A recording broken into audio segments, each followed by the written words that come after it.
telling Coach Tanner in my interview process, my son, he's 7, for the last 2 weeks that he knew about this opportunity. He knew about Carolina.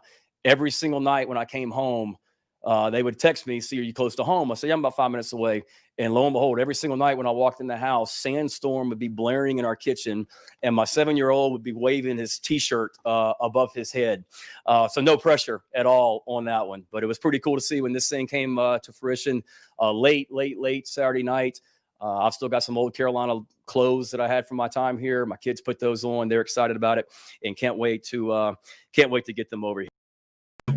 I got a feeling, Chris, that there was probably a huge Sandstorm party at the Beamer household on Saturday night, and probably another one yesterday as new South Carolina head football coach Shane Beamer gets rolling. That was, I guess, technically sort of day 2 on the job. I think we considered Sunday to be day 1.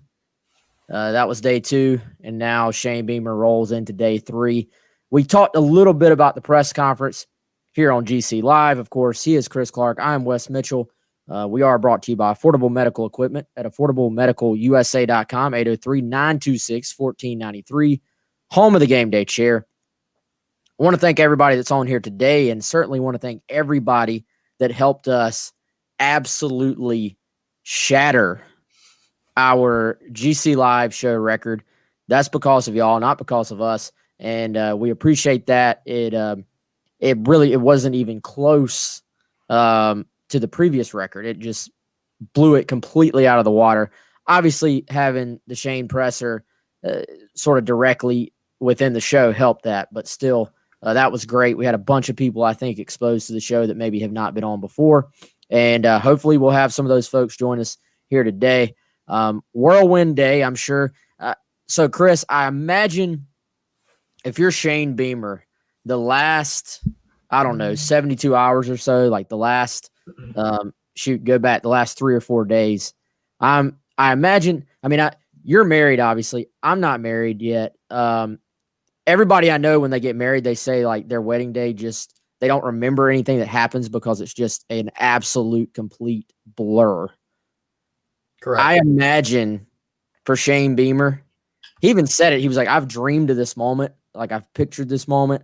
It wasn't staring at a computer screen, which I'm sure was just odd. But what do you think the last 3 or 4 days have been like for Shane Beamer, knowing what we already knew about him, and now what I think the fans saw yesterday was like his genuine affinity, his genuine care for this place? So it's always interesting, for candidates that are really dug in on a job and the opportunity to get it. You keep in mind, Shane was still back in Oklahoma doing Oklahoma things, with the current team there, helping them prepare for their game on Saturday. And a lot of different things are happening leading up to that event, right? And so I think that whirlwind has been the case for him for quite a while since he's been involved with this job opening at South Carolina. And so it's about, thinking about putting a staff together, preparing for an interview, doing the interview, other conversations that you have related to the job, and just putting together sort of that plan and just your thoughts are everywhere, I'm sure. And so then once it actually happens, which it did, he described late Saturday night, another part of that story, actually getting the call, going in another room, coming back out, giving the sort of nod that, hey, yeah, I got the job, and everybody, his wife, being in the house, and just sort of the emotion that was attached to that. So then right after that, it's the whirlwind of, then you're on the plane in basically a few hours. And it's time you saw the picture, probably everybody did, of Beamer with the notepad. So it's about getting your notepad, getting your notes together, continuing to work on staff, thinking about recruiting, beginning to recruit, meeting with staff, doing the press conference, and then, doing that for a couple of days in Columbia, and then getting back to Oklahoma, where he's working on South Carolina stuff constantly in between Oklahoma things, which he'll be doing for a little while. So just a ton of stuff there, man. And like you said, an absolute whirlwind. I can imagine not much sleep going on for Shane Beamer right now. And that's probably going to be the case for I think quite a while. I got to say, Chris, I wondered maybe if you hooked him up with that notepad, because it looked like a Chris Clark-esque. The legal pad, is that what you mean? Yeah. It looked like the one you always carry around. So. Yeah, I had one of those today earlier. I had the legal pad and didn't even write anything on it, but I feel like it makes you look maybe more important. You look official when you do that, I think. Official. Yeah. That's a quick programming note. I don't think we're on Facebook right now. Okay, that will help. Just got a text on that. Well, tell that person to come on over to YouTube. We'll give a full disclosure and / a shout out. That person was my wife who told me. So I don't know if she does the YouTube, but okay, yeah, all right, yeah, all right. We'll get those folks involved too. Although the Facebook people are way meaner, it seems, than YouTube people for the most part. Yeah, not as mean as Rob breaking down film, but for the most part, the other folks on YouTube are just in better moods. I feel like I think Facebook puts you in a bad mood. I get in a bad mood when I get on Facebook. Yeah, dude. So we talked about it a little bit yesterday. I get. There's always going to be skepticism. People are going to be cynical at times. Winning the press conference doesn't win football games. Nobody's trying to say that when you say a guy wins the press conference. But here's the thing, man. If you're South Carolina, if you're hiring Shane Beamer, we know how South Carolina, as far as an administration, clearly felt about Shane Beamer. They needed for the part of the fan base who is still skeptical to sort of see that come out yesterday, I feel like. Is it going to convert a 3rd and 5 next October at Williams-Brice? No. So I think nobody's saying that. But when you say somebody won the press conference, I think it's important. If South Carolina had hired a huge name coach like Steve Spurrier comes in, hype is built. I remember sitting in my dorm watching the initial Steve Spurrier announcement press conference. Just by the name Steve Spurrier alone, the hype is built, right? So Shane Beamer, that's not a name nationally that's just going to get everybody talking. So I think it was important to win the press conference. Steve Spurrier could have gone up there and said anything. Yeah. And people would have been like, it's Steve Spurrier. Who cares? Go call some ball plays. With Shane Beamer, it was important to have that stuff come across, to have his affinity for South Carolina to come across, to have some aspects of his plan to come across, and to get people fired up, because you need your fan base behind you. Because in a social media world, recruits see that stuff. Recruits coaches see that stuff. Recruits families see that stuff. Current players see that stuff. If they're making a decision about South Carolina and your own fan base won't even get behind a guy, then how is a recruit going to get behind a guy unless he just doesn't have very many other equal options? So I think that's why it was important. Again, I get the cynicism. It doesn't win games, but it does help when everybody starts to get behind a hire. It does. And I think people were curious, whether there are people that didn't like the hire at first, did like the hire, or just, hey, I'm going to wait and see. And then you probably got another category of, I don't really care about the press conference. Let's see what, they do on the field and in recruiting. And I think there's some carryover between all those categories. You're right. I think there is, even for us who maybe have heard a little bit more behind the scenes and maybe we're more familiar with Shane Beamer from when he was here before, from some things that we've heard during the process about maybe the plan or whatever it may be, there's still some curiosity of what he's going to say during the presser. And so I think the biggest takeaway from that presser, regardless of what people thought going in, was just maybe the vision for how you build the program. And so I think there are a lot of guys that South Carolina could have hired that would have gotten up and talked about, winning a lot of games or culture, or maybe both of those things, or maybe something totally different. But the way that Beamer talked about culture, he talked about winning games for sure. But I think what he started with, and this is what I was curious about, what his approach would be in the press conference. He started talking a lot more about things like trust in the current players, and the premier culture in college football is what he talked about, and how creating those things, those are his goals, and then that would eventually lead to the success in his plan. I think that's the thing that stood out the most, and I think that's what's excited, people who were on board with the hire initially, maybe even some people who weren't, who've said, all right, this is where we're at. Let's roll with it. Let's support this guy. I think the fact that he does want to be in Columbia so badly and has some unique ideas to South Carolina, and he's not just coming in and saying, I'm going to take this system that I've learned somewhere. This is the way I've always seen it done, so we're just going to apply this to South Carolina. Instead of that, he's brought a sort of a South Carolina specific plan that's really predicated on culture, and is planning on bringing that in here. And I think that's what's had some people excited, with an assist from Justin King, probably, with some of the content that he's been putting out lately. I will say that's maybe, and Justin King's had some good videos, so I may be sort of just recency bias, maybe a thing here. But that's definitely one of Justin King's best videos he's ever put out, I think. And that was awesome. I think I saw so many people sharing that thing on social media and fired up about it, and some of them getting emotional about it. That was well done. So kudos to Justin. He always does a really good job, man. But that one was pretty much 10 out of 10 as far as his videos go. So let's sort of go, I guess, into what's next, because that's something I know everybody wants to talk about.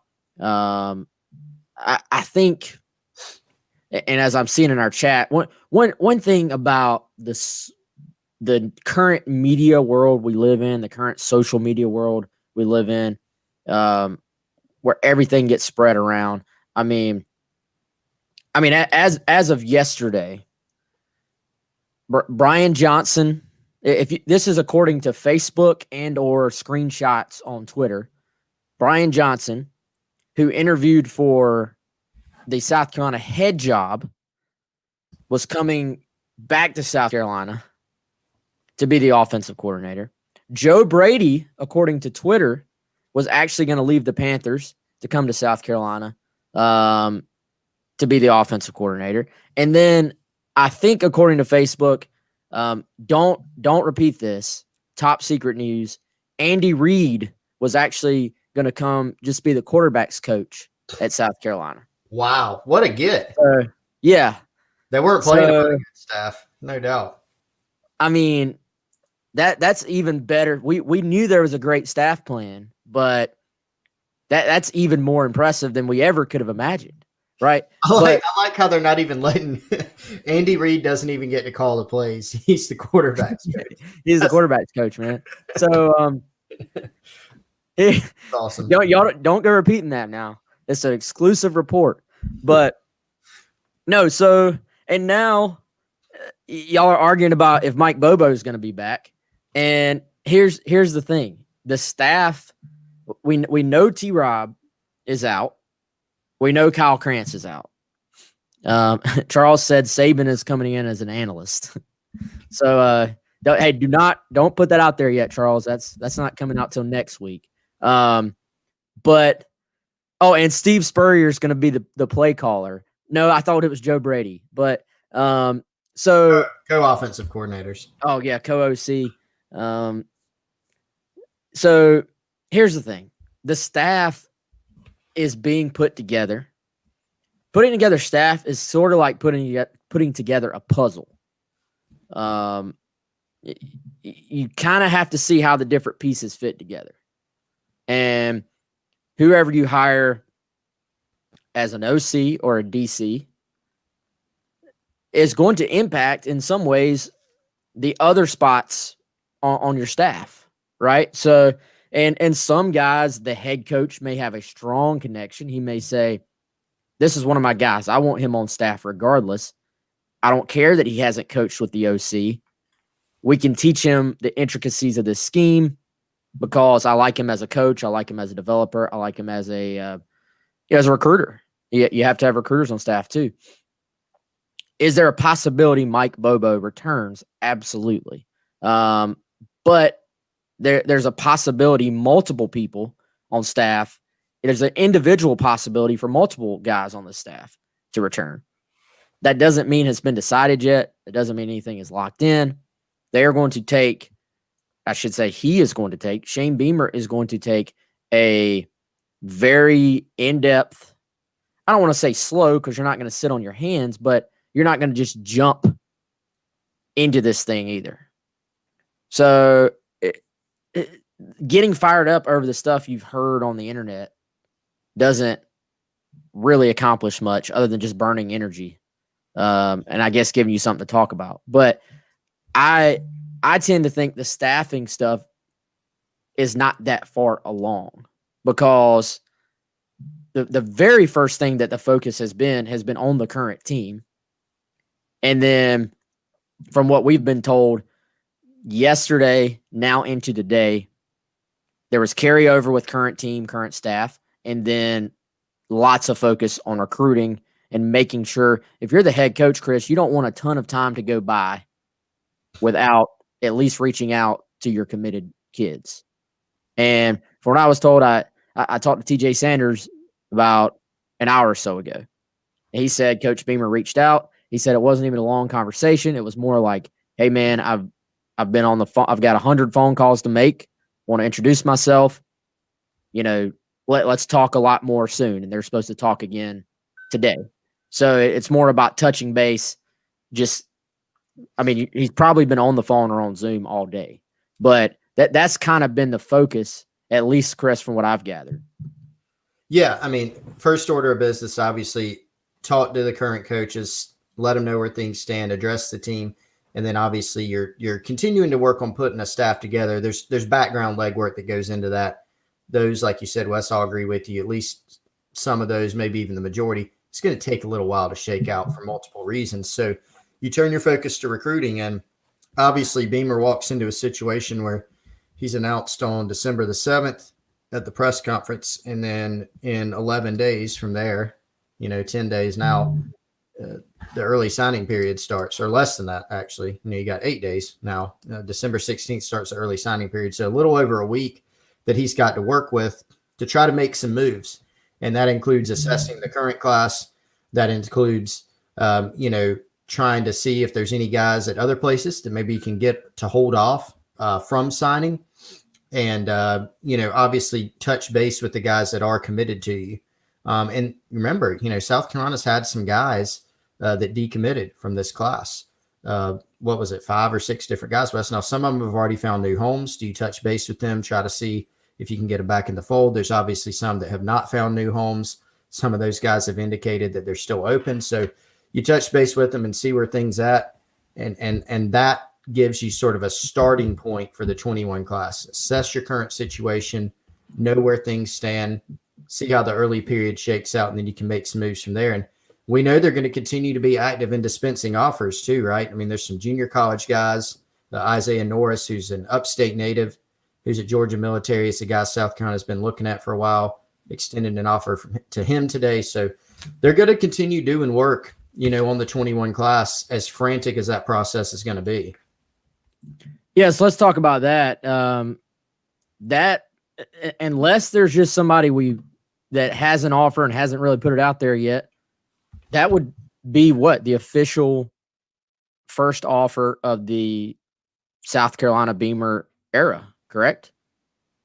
Yeah, as far as I know, there's no other offers out there. I think Isaiah Norris would be the first one.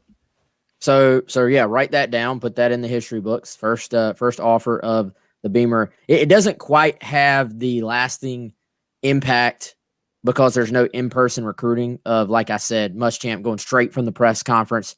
And that was an anecdote that was like repeated over and over and over about how he went straight from the press conference to go out recruiting. So, but still, it maybe does. It is fitting that it's a JUCO guy, fitting that it's a defensive back, because as you said, I think there's going to be a need to get some guys who can maybe help right away. And whether or not there's a ton of guys just left available like that are, that are freshmen, that are high school kids. I mean, maybe not. So as you said, JUCOs, grad transfers, regular transfers, especially if they're able to play immediately, are all things to keep an eye on. But it's gonna be a lot of, it's gonna be a huge balancing act from now until next Wednesday. It is, and even beyond that, because there's a lot of talk about the portal, and is South Carolina going to have to hit the portal? Probably so, but it's not. We've talked about this before. It's not as simple as saying, okay, use 5 or 6 spots for the portal. Well, you don't want to just sign anybody from the portal. There's going to be a lot of kids in there, but can they help you? That's the biggest thing. And you got to consider that it's not a novel idea to go hit the portal. Like, it's a good resource, but other schools are going to be having the same thought on trying to get kids. Now, if you're South Carolina, at certain spots, you definitely have a really good story to sell on, hey, there's immediate playing time to be had in the SEC here at South Carolina. And then depending on how the coaching staff shakes out, there's maybe you can point to this guy has a good track record, et cetera, of developing guys. You got a good story to sell in the portal, but it is also a little bit of a crapshoot in terms of knowing what you may be able to get out of the portal. But that's going to be baked into the strategy, as is junior college recruiting, as is obviously high school recruiting. And so they are going to have to balance the numbers, because you do need to put together a class that's as strong as possible given the circumstances. It's a difficult set of circumstances, but you got to put together a good class. In order to do that, you got to hit all these different boxes. Guys who are still committed currently that you want, junior college guys, portal guys, and then you have to have in the back of your mind, how are we going to split up all the spots? How do you balance filling out your class versus, we like this guy, but maybe we could hold this spot for a portal guy that could help us a little bit sooner. Those are the tough decisions that they're going to have to make. So interesting about the portal. From what I've heard, Chris, from what I've been told, the portal has been extremely active this week. Nobody from South Carolina currently in there, like nobody new. I think some transfers out are obviously to be expected at South Carolina, but I think I don't think there's going to be this like mass exodus either. That's not the impression I get. You always are going to have guys transfer out at the end of the year that are more down the depth chart. I think that's a part of it.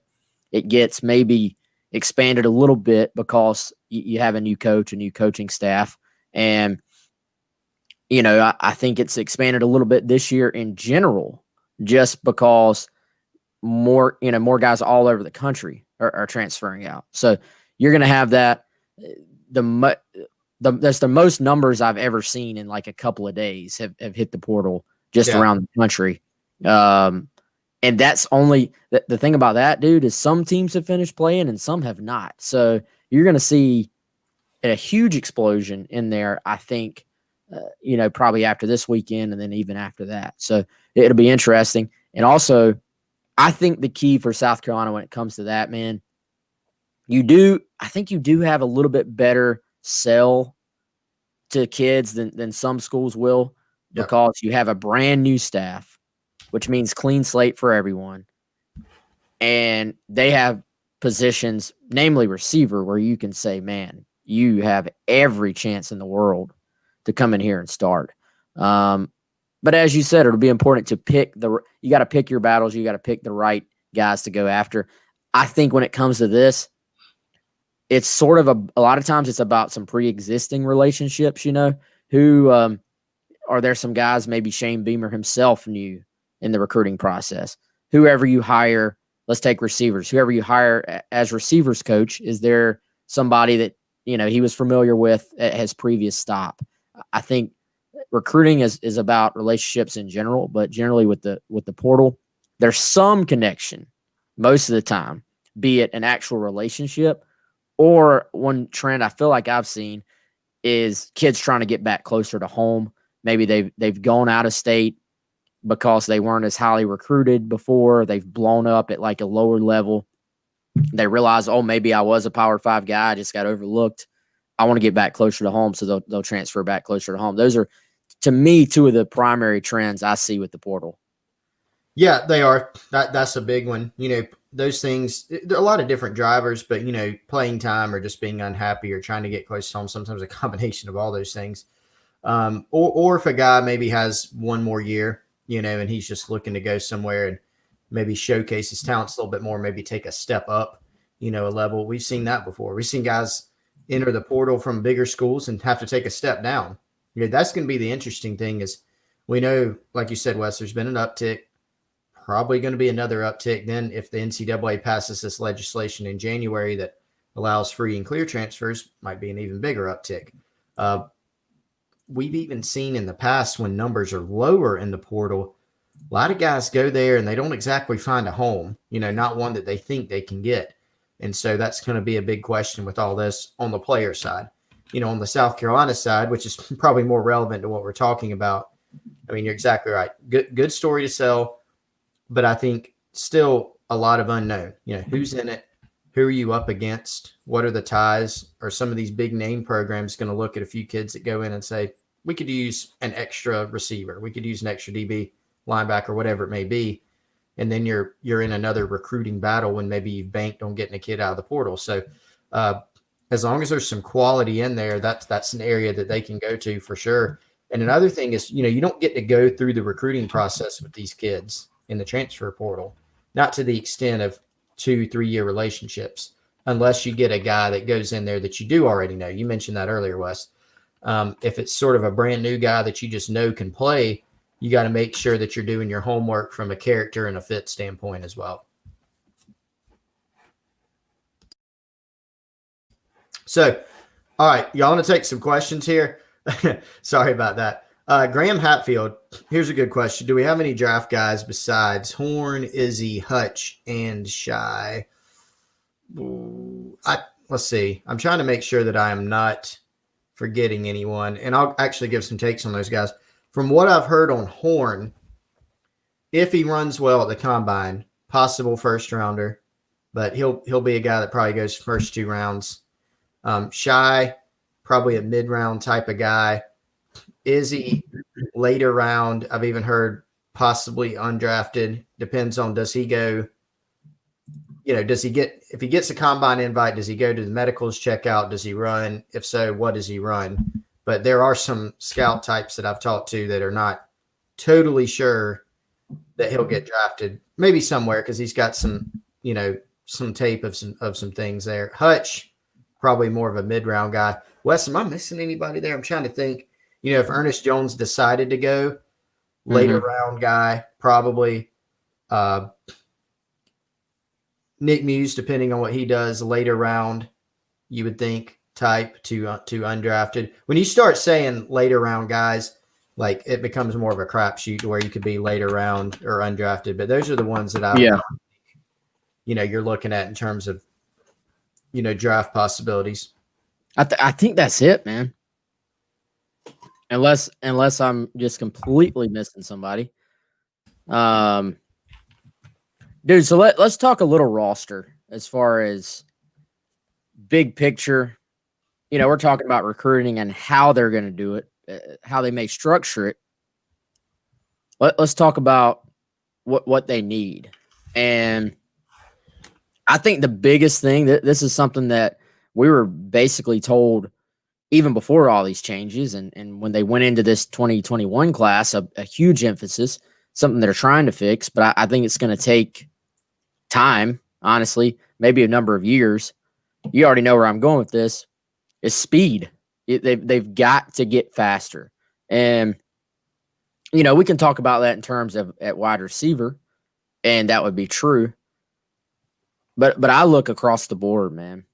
In the secondary, at linebacker, at receiver, maybe even at running back, although Kevin Harris sort of, Kevin doesn't look like the speed guy physically, but he's actually proved on the field against SEC competition he can hit the home run ball. So that's a position prior to the season, especially after Lloyd got hurt, I would have included running back in that as well.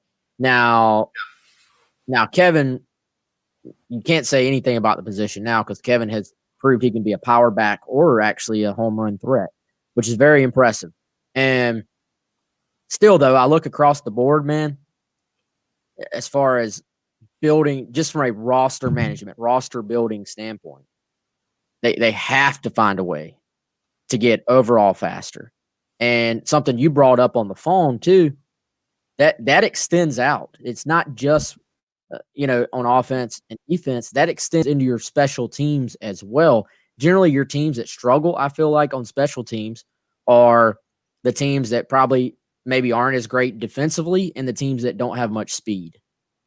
Yeah, it is. I mean, we saw that play out at times for South Carolina this year. And, you need depth. You got to be healthy, but you got to have some guys who are linebackers, DBs, receivers, tight end types, who can run, go down there and run and cover and be physical. And so South Carolina doesn't have enough of those guys. And, we see that even when the defense is on the field, they need more guys that can run because you're going to get into some situations, especially with the way college football is now.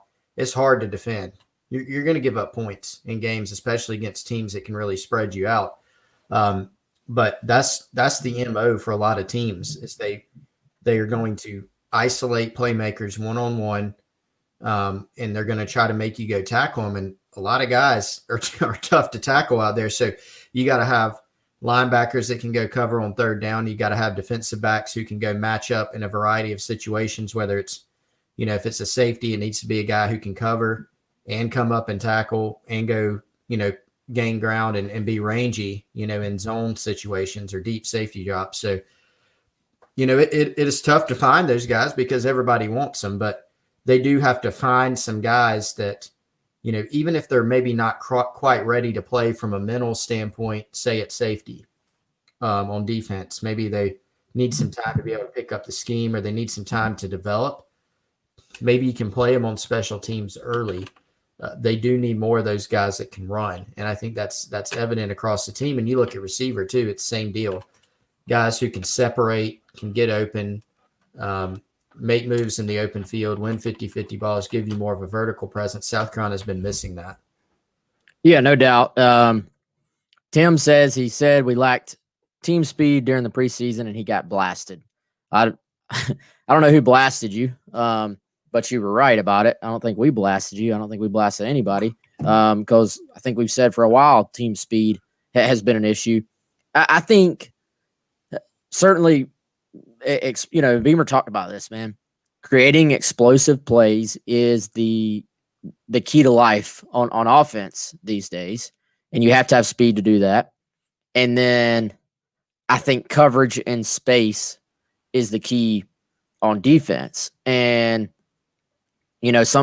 who was it? Somebody said this on Facebook. Josh said that South Carolina has constantly undersized at linebacker. I don't know necessarily that South Carolina is undersized at linebacker based on today's game. Now, based on, the game 15, 20 years ago, yes. But modern linebacker, I don't know that they're undersized. I just think they're not fast enough. And you can get away. Ernest Jones is an outstanding player. You'll take, give me 100 Ernest Jones, he's going to play. But I think you need a guy out there alongside with him that is in your more athletic, quick mold, I think, to go out there and cover guys. And I think one thing we have seen, South Carolina struggle with is like the safety position, like you're talking about when you're playing these spread teams, and your safeties are having to come up and play man coverage, on third down passing situations. So, Florida just pops in my brain as South Carolina could not cover their guys in the slot in basically pretty simple man beating type routes. But if you physically can't do it, then you're done before you start. And then if you have to start sitting in zone against really good offenses, these days you get RPO'd to death, and you're kind of screwed there. So I think overall athleticism, overall speed is a huge thing for this team. Yeah, no doubt. And we did see that in some game situations, where I mentioned earlier, isolating playmakers. If other teams thought South Carolina was going to be in man coverage, they looked for matchups. They created matchups by, maybe how they shifted or the formations that they came out in, maybe anticipating certain personnel matchups. And sometimes they got those and they were able to take advantage. Florida's a great example of that you brought up, Wes. We saw that.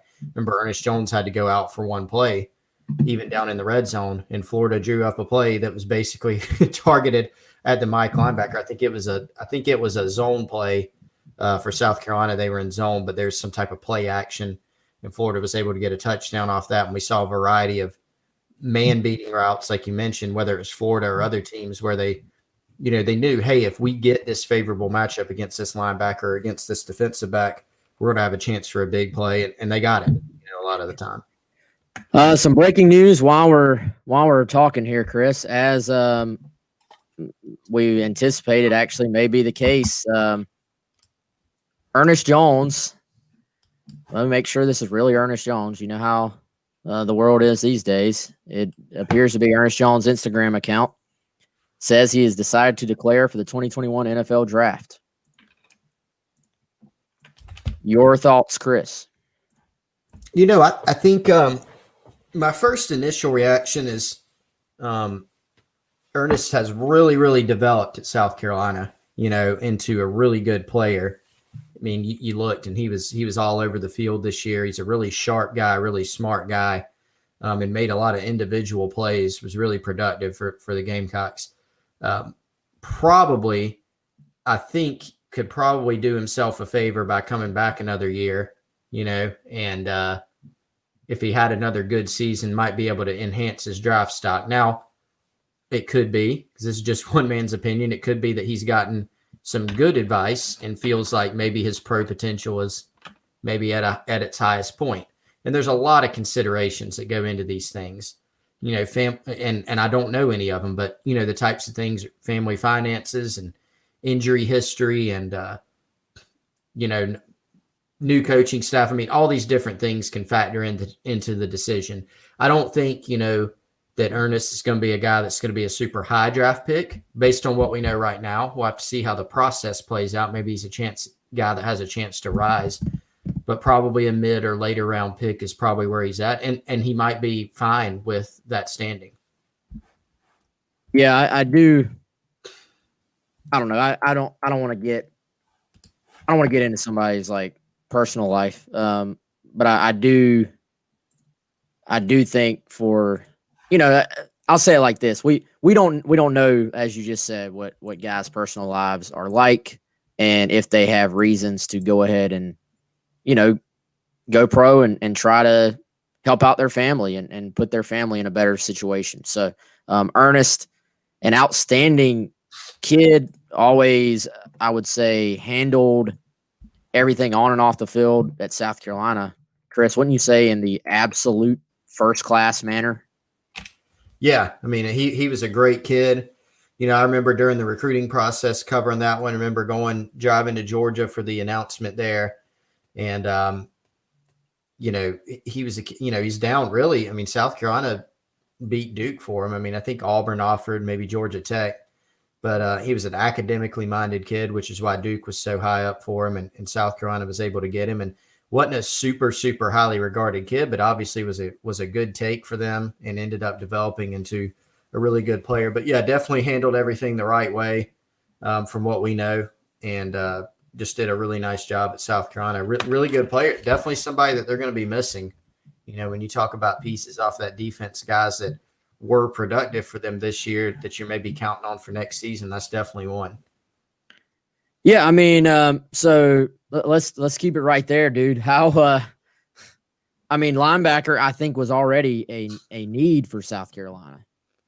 And we I guess it's interesting. We were just talking about linebacker and needs there and speed and all this stuff, but now I feel like you're replacing a pure playmaker. You know, a guy that collected a ton of tackles. He was a guy that sort of cleaned up a mess, kind of made you right sometimes, so to speak. Whereas if other guys made mistakes, he sort of cleaned it up. And I think huge loss for South Carolina. There's no real way around that. I'll be curious to see. I assume this is a final decision. I'll be curious to see, has he hired an agent? Is it something that could possibly, is there any wiggle room, or is this completely done deal, Yeah, and I told you the other day, man, when we were tracking a few things behind the scenes, right? And remember, we were sort of tracking one thing, whether or not Ernest was at the team meeting, and he was, from what we understood, but we didn't get a great answer in terms of what he was thinking. We'd heard some things, but we didn't confirm them. So this looks like it sort of confirms that line of thinking. And yeah, man, it's a big loss. I mean, Ernest played a ton of snaps this year for a lot of reasons. Number one, he's a very productive player, so he was going to play a lot anyway, but South Carolina's depth situation, obviously, there was not good. When you're counting on, sometimes you would be able to slide Damani Staley over to the mic and play somebody else at will, where they had some injuries that precluded them from doing that. You lose Sherrod Green, Jamar Brown's out for a lot of the season, came back and then had to go back out. Mo Caba's a true freshman. Rosendo Lewis was injured the entire year. So this gives you yet another question mark on a team that, has a lot of them on defense and really across the board, for next season. Yeah, I think you look, man, Mo Caba will be counted on to have to make a huge jump, from freshman to sophomore.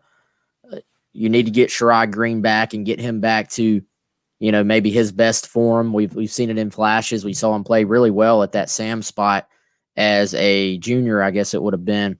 And then can you flip a Bryce Steele back? Everybody can be on the lookout. I think Bryce Steele, somebody asked this earlier, I think Bryce Steele is one of the few guys I would put in the category of a possibility, at least, to flip back. I'm supposed to talk to Bryce here as soon as we get off the show. Supposedly, he's already talked to Shane Beamer a little bit. He even was talking about in some other interviews. I know he talked to Phil Kornblut and said, he was all ears, basically. So he at least sounded like there is an opening in his mind to possibly flip back. And he fits, I think Bryce Steele, Chris, actually fits that mold we're talking about as being someone who could maybe play the linebacker position and still cover ground, play some man coverage.